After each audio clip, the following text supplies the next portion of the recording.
안녕하십니까? 2월 11일 굿모닝 MBN 시작합니다. 먼저 오늘의 주요 뉴스입니다. 전국적으로 코로나19 환자가 속출하면서 신규 확진자가 이틀 연속 5만 명을 넘어설 것으로 보입니다.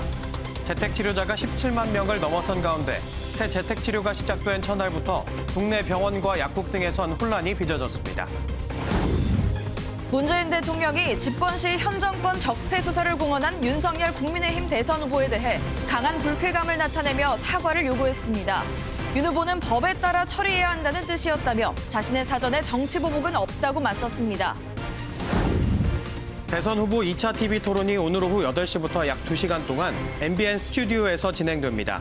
MBN 등 종편 4곳과 보도 전문 채널 2곳을 통해 생중계되는데 최근 윤석열 국민의힘 후보의 적폐 수사 발언과 관련한 설전이 예상됩니다. 황대현의 완벽한 금빛 질주로 분위기 반전에 성공한 한국 쇼트트랙 대표팀의 최민정과 이유빈이 오늘은 여자 1000m에서 금메달에 도전합니다. 피겨스케이팅의 차준하는 어제 프리스케이팅 개인 최고점으로 5위를 기록했습니다.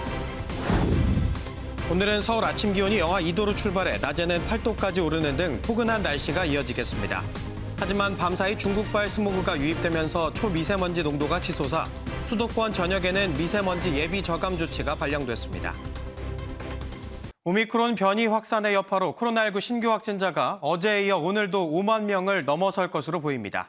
이런 추세가 계속된다면 다음 달 초엔 하루에 36만 명까지 확진자가 쏟아질 수도 있다는 전망이 나오고 있습니다. 어제부터는 고위험군에 집중하는 새로운 재택치료 체계가 시작됐는데 동네 병원과 약국 등에선 혼란이 빚어졌습니다. 이상은 기자가 보도합니다.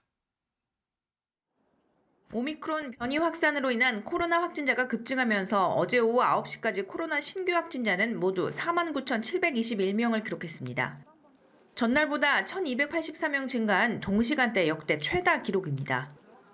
일주일 전보다 2.2배, 2주 전보단 4배 넘게 증가한 수치. 설 연휴를 거치면서 누적된 광범위한 감염이 주중 들어 대규모 환자 발생으로 나타나고 있습니다.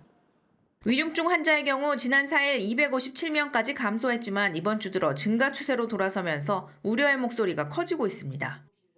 재택치료 체계가 바뀐 어젠 상담센터에 전화가 밀려들었습니다. 24시간 3교대로 운영되는 재택치료 상담센터인데요. 이 담당 간호사들이 코로나 확진자의 전화를 받아 증상을 상담합니다. 자가격리와 행동수칙을 물어봐야 할 지역보건소는 전화가 몰리면서 통화조차 어려웠습니다. 제가 아침부터 한 10번 넘게 했는데 그냥 통화 중이라는 대답만 있고 자동 대답만 있고. 오미크론 변이로 인한 확산세가 그칠 줄 모르는 가운데 14일부터는 SK 바이오사이언스에서 위탁 생산한 노바백스 백신 접종이 시작됩니다. 18세 이상 미접종자의 1, 2차 접종에 우선 쓰이며 요양병원과 시설 내 고위험군이 먼저 접종을 시작합니다. MBN 뉴스 이상은입니다. 재택치료 개편 첫날이었던 어제 일반 재택치료자들의 상담을 담당하게 될 동네 병의원들은 정확한 지침이 나오지 않아 혼란스러웠다고 합니다.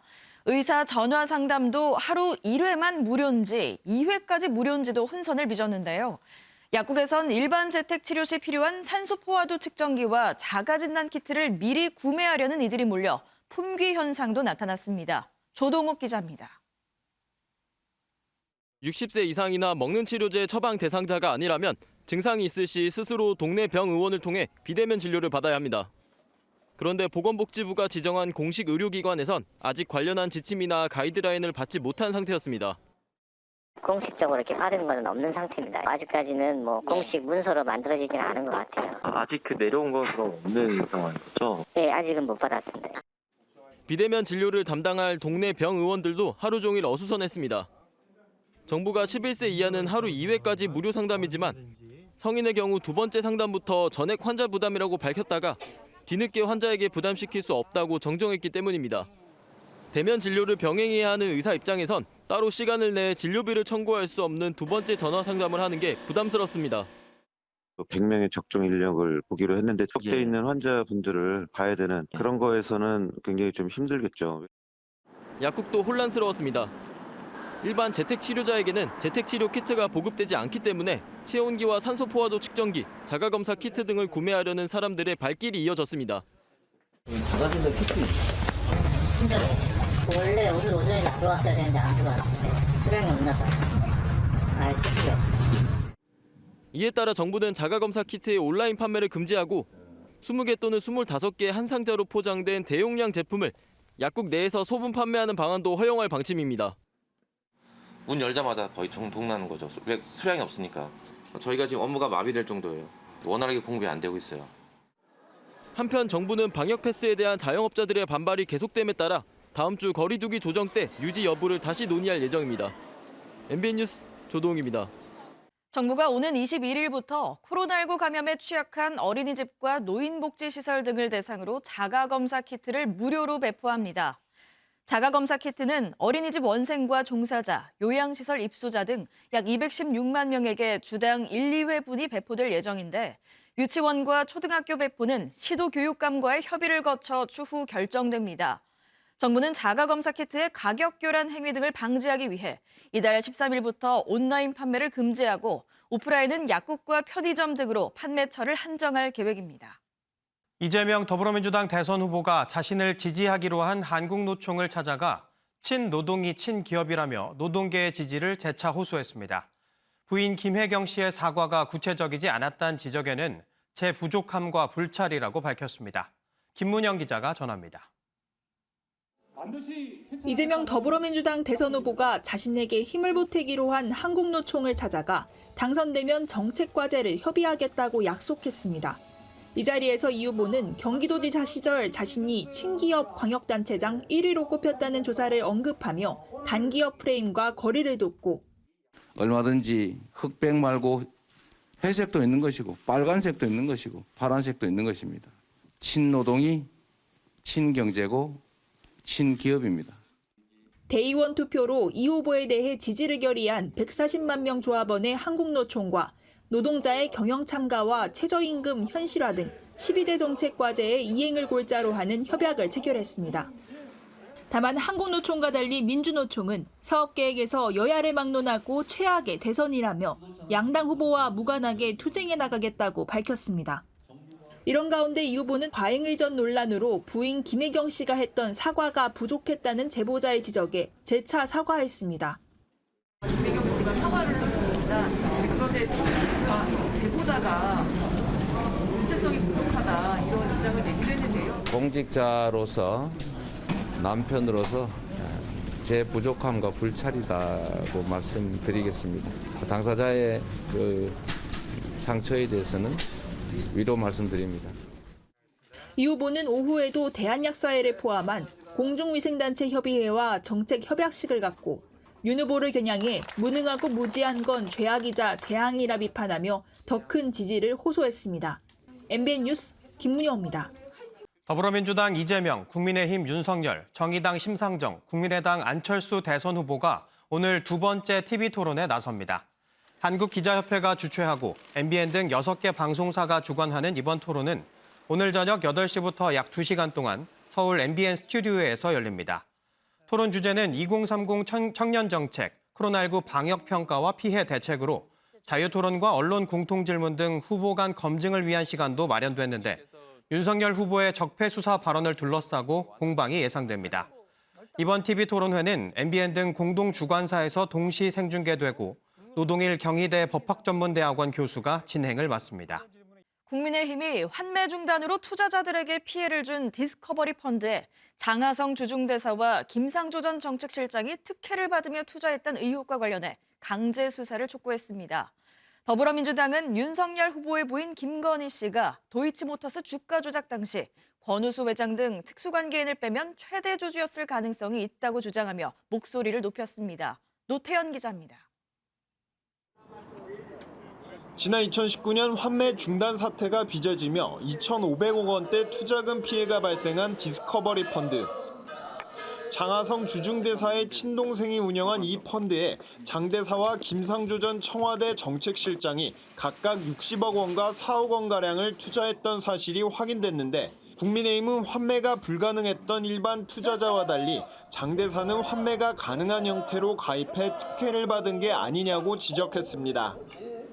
장 대사와 김 전 실장 모두 특혜는 없었다고 해명했지만 국민의힘은 잔인하고 악질적인 권력남용 행위이고 문재인 정권 인사의 도덕 불감증과 총체적 난맥을 드러낸 사건이라고 비판하며 강제 수사를 요구했습니다. 더불어민주당은 윤석열 후보의 부인 김건희 씨의 도이치모터스 주가 조작 의혹으로 맞받았습니다.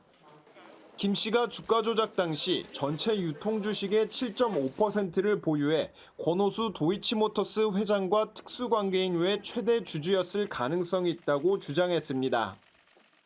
권 회장을 통해 주가 조작 사실을 알고 22억 상당의 거액을 투자한 것으로 보인다며 수사에 협조하지 않으면 구속 수사해야 한다고 강조했습니다. 주가 조작으로 사용된 전체 금액인 646억의 7.7%에 달하는 돈입니다. 관련 없어 보이는 증권 계좌를 방패 삼아 그 뒤에서 주가 조작을 이에 대해 국민의힘 선대위는 주식 보유량을 추정해 문제를 제기하고 있다며 김 씨는 해당 주식을 보유한 사실이 없다고 해명했습니다. MBN 뉴스 노태현입니다. 최재형 전 감사원장이 다음 달 9일 대선과 함께 실시되는 서울 종로구 국회의원 보궐선거에서 국민의힘 후보로 나섭니다. 국민의힘 공천관리위원회는 어제 저녁 회의를 열고 최 전 원장을 서울 종로에 전략 공천하기로 했다고 밝혔습니다. 5명이 경선을 치른 서울 서초갑에는 조은희 전 서초구청장이, 3명이 경선을 치른 충북 청주 상당에는 4선을 지낸 정우택 전 의원이 1위를 기록해 공천을 받았습니다. 공천관리위원회의 결정은 당 최고위원회의 의결을 거쳐 최종 확정됩니다.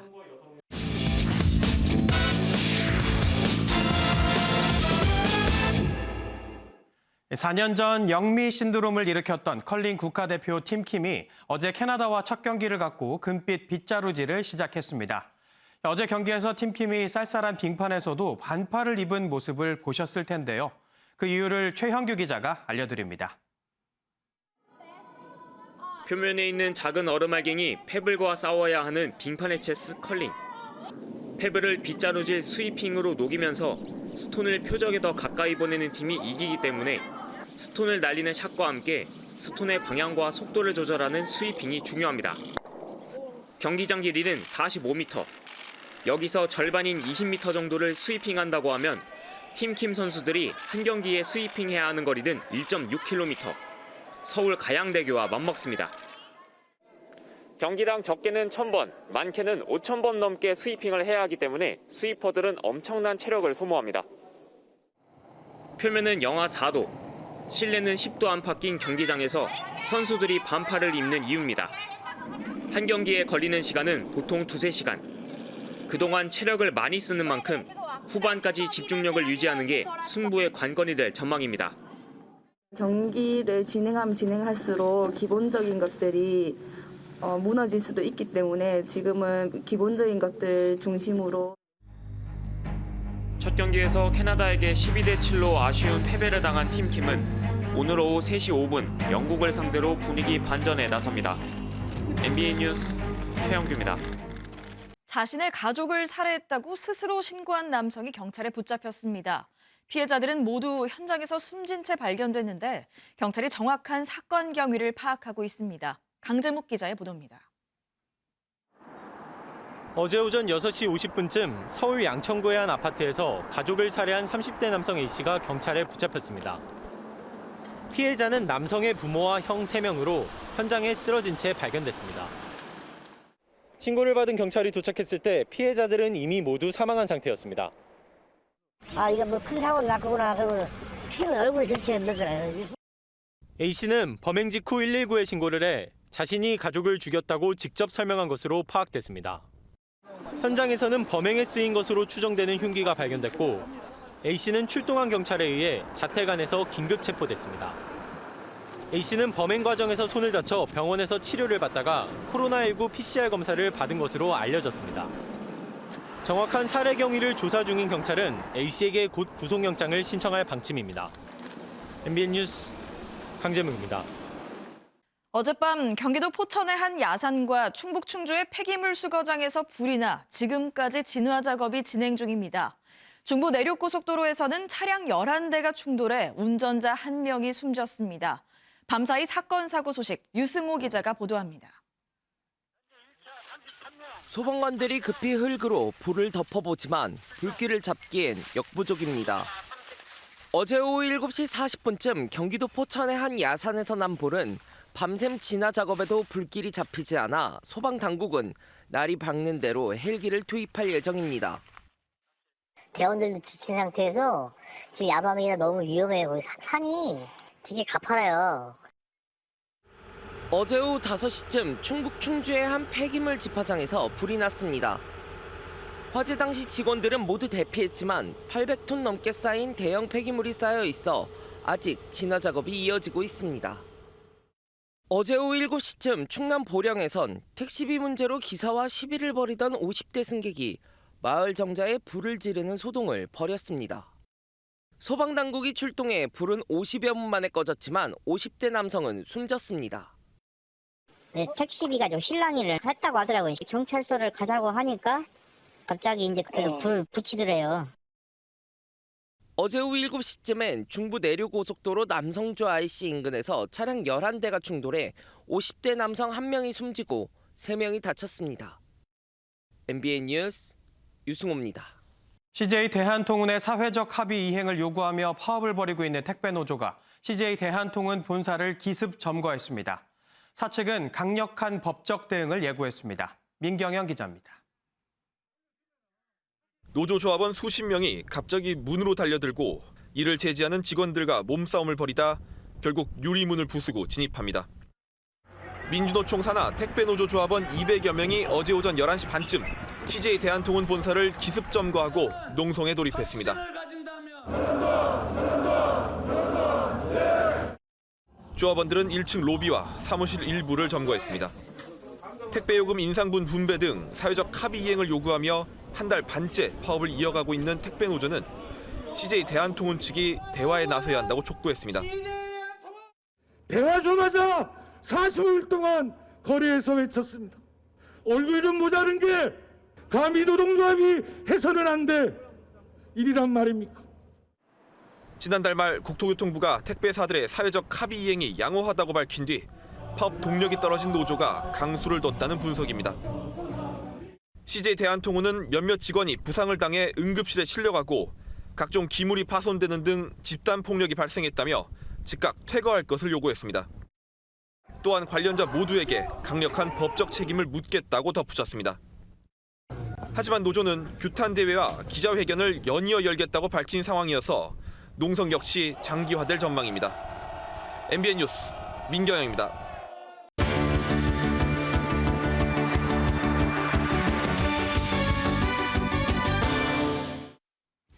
굿모닝 월드입니다. 발랄해도 너무 발랄한 이 친구들, 이렇게 귀여운데 아직 없는 게 있다고 합니다. 다름 아닌 가족인데요. 영상 함께 보시죠. 빨간색, 파란색 스카프로 팀을 나눈 강아지들이 미식 축구를 합니다.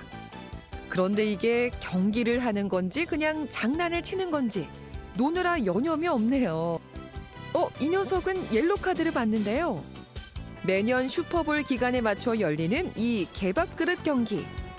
올해는 미국 23개 주에서 온 103마리 강아지와 34마리 고양이가 참가해 역대 최대 규모로 치러졌습니다. 경기라곤 하지만 사실 승패는 중요하지 않고 보호소에서 지내는 친구들을 참가시켜 새로운 주인을 찾아주려는 목적이라고 하네요. 물놀이가 즐거운 건 나이 불문 모두의 이야기인가 봅니다. 그런데 유독 더 반갑고 즐거운 이유가 있었는데요. 쿠바로 가보겠습니다. 자, 물안경 고쳐 쓰시고 맑고 투명한 바다를 향해 거침없이 풍덩. 백발이 성성한 어르신들이 쿠바 아바나 앞바다에서 뜨거운 레이스를 펼칩니다. 누구 하나 지친 기색 없이 오히려 화색이 만연한데요. 왜냐? 무려 2년 만에 다시 물장구를 칠 수 있게 됐거든요. 쿠바에선 코로나19 확산으로 수영장과 해변이 폐쇄됐다가 최근에야 다시 문을 열었는데요. 어르신들이 이 활기와 활력 그대로 오래오래 건강하셨으면 좋겠습니다. 우리에게 많은 것을 주는 바다. 하지만 바다는 누군가의 삶의 공간이기도 한데요. 바로 해양 생물들입니다. 이들을 보호하기 위해 이색 그물이 등장했습니다.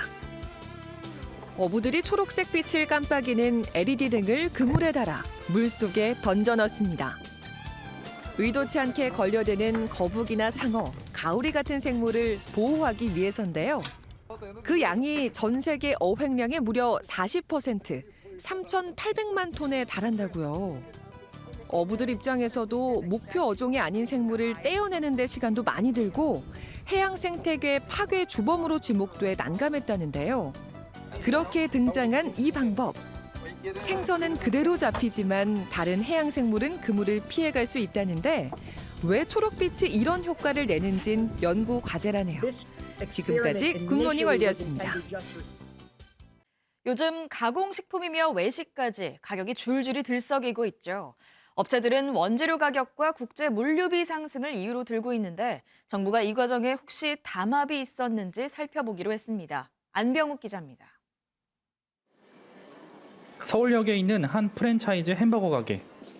오는 17일부터 이곳의 대다수 햄버거 가격이 최대 300원, 평균 2.8% 인상됩니다. 밀가루를 비롯한 원재료 가격 상승과 글로벌 물류난 등으로 가격을 올릴 수밖에 없다는 게 업체 측 설명입니다. 어린이들 경우에는 이제 햄버거 가격이 올라버리고 하면 부담이 많이 될 것 같아서 좀 안 좋을 것 같습니다. 앞서 다른 업체들도 지난해 연말부터 가격을 평균 2.9에서 4.1% 정도 인상하면서 주요 햄버거 프랜차이즈의 가격이 모두 인상됐습니다. 커피에 이어 서민 음식인 햄버거까지 줄줄이 가격이 오르면서 지난달 외식 물가 상승률은 5.5%로 13년 만에 최고를 기록했습니다. 발등에 불이 떨어진 정부는 시장 감시를 더욱 강화합니다. 12개 주요 외식 가격과 배달비를 오는 23일부터 공개하고 업체들의 가격 인상 과정에 담합이 있는지도 살펴볼 방침입니다. 가격이 분위기에 편승한 가격 담합 등 불법 인상 또는 과도한 인상이 없도록 2월 중 공정이동 부처 간의 점검과 정부는 또 3월 말로 종료되는 소상공인 대출 만기와 이자 상환 유예 조치를 연장할지 여부도 다음 달에 확정하겠다고 밝혔습니다. MBN 뉴스 안병기입니다. 새해 들어 미국의 인플레이션이 심상치 않습니다. 지난 1월 물가가 40년 만에 최대폭으로 급등하면서 금리 인상폭도 예상보다 높아질 거란 전망이 나오고 있습니다. 워싱턴에서 최중락 특파원입니다. 미국 노동부는 1월 소비자 물가 지수가 지난해 같은 달보다 7.5% 급등했다고 밝혔습니다. 지난 1982년 2월 이후 40년 만에 최대폭 상승으로 전달보다도 오름폭이 크게 확대됐고 전문가 전망치도 웃돌았습니다. 휘발유와 중고차 가격은 전년 동월보다 무려 40% 이상 치솟았고 식료품은 7.4%가 올랐습니다. For me, it's just hurting us more as a business individual than having it passed to them and hurting them more, because the way things. 바이든 대통령도 40년 만에 최대폭으로 오른 물가지수 발표 이후 성명을 내고 올해 말까지는 물가가 상당 부분 완화할 것이라며 민심 달래기에 나섰습니다. Work like the devil to bring gas prices down, which I'm going to working to make sure that we keep strengthening the supply chains to bring the cost of energy and everything else and the goods that come to America. 인플레이션이 예상치를 뛰어넘으면서 미국 중앙은행인 연방준비제도 FED가 금리를 조만간 올릴 가능성도 제기됩니다. 시장 전문가들은 코로나 사태 이후 첫 금리 인상 결정을 앞둔 연준이 상당한 수준으로 금리를 올릴 것으로 전망했습니다. 과도한 금리 인상은 경제 성장과 고용에 타격을 줄 수 있어 금융시장에서는 우려하는 분위기입니다. 다우지수 역시 물가지수 우려로 하락 마감했습니다. 워싱턴에서 MBN 뉴스 최중락입니다. 바닷가에 버려져 있는 폐 그물망은 주로 나일론으로 만들어져 잘 썩지도 않아 환경오염의 주범으로 꼽힙니다. 삼성의 최신 스마트폰에는 이 폐 그물망이 소재로 활용되는데요. 기업들이 친환경에 주목한 덕분입니다. 박은채 기자입니다. 바다에서 수거한 버려진 어망들이 잘게 쪼개집니다. 이후 소독과 압출 과정을 거치면 플라스틱 소재로 다시 태어납니다. 나일론으로 만들어져 썩지도 않는 폐어망이 삼성의 최신 스마트폰 갤럭시 S22의 일원이 됐습니다. One of the biggest environmental threats to our planet is plastic pollution in our oceans. Galaxy S22 is the first smartphone to incorporate repurposed fishing nets. 폐어망 소재는 휴대폰의 볼륨과 전원키 지지대 역할을 하고 S펜 내부 보호막에도 활용됩니다. 다른 기업들도 친환경에 주목하고 있습니다. 네덜란드의 페어폰은 100% 재활용 플라스틱으로 휴대폰을 제작했고 미국의 스타트업 테라큐브는 휴대폰 폐기를 줄이기 위해 4년을 품질 보증합니다. 국내 LG전자의 김치 냉장고 부품과 사운드바에도 폐플라스틱이 들어갔습니다. 애플도 친환경 제품과 그다음에 탄소 제로 제품을 사용하겠다고 이미 선언을 했고 세계적인 흐름을 따라가야 됩니다. 유럽과 미국에서는 탄소 제로나 재활용 제품만 앞으로 수입하게 될 거예요. 기업의 윤리나 환경 보호를 중시하는 가치 소비자들이 늘면서 더 나은 지구 환경을 위한 기술 개발에도 속도가 붙고 있습니다. MBN 뉴스 박은지입니다. 오늘은 어제보다 공기가 부드럽습니다. 현재 서울은 영하 2.3도로 평년보다 2도가량 높게 출발하고 있고요. 한낮에는 8도까지 오르면서 어제보다 온화하겠습니다. 기온은 더 오르면서 주말에는 아침 기온이 영상권을 보이겠고요. 한낮에는 10도 안팎까지 오르겠습니다. 추위는 주춤하겠지만 미세먼지가 기승을 부리겠습니다. 현재 서쪽 지역을 중심으로 초미세먼지 농도 나쁨 수준을 보이고 있는데요. 오늘 중서부와 호남, 대구는 종일 공기가 탁하겠고요. 제주는 오전 한때 일시적으로 농도가 높게 나타나겠습니다. 오늘 전국의 하늘 구름의 양이 많겠고요. 아침까지 수도권과 충남 지역은 가시거리 1km 미만의 안개가 끼는 곳이 있겠습니다. 출근길 교통안전에 유의하셔야겠고요.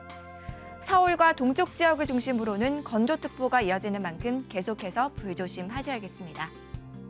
자세한 현재 기온 보겠습니다. 청주 영하 3.1도, 대구 영하 3.4도, 부산은 2.2도로 출발하고 있고요.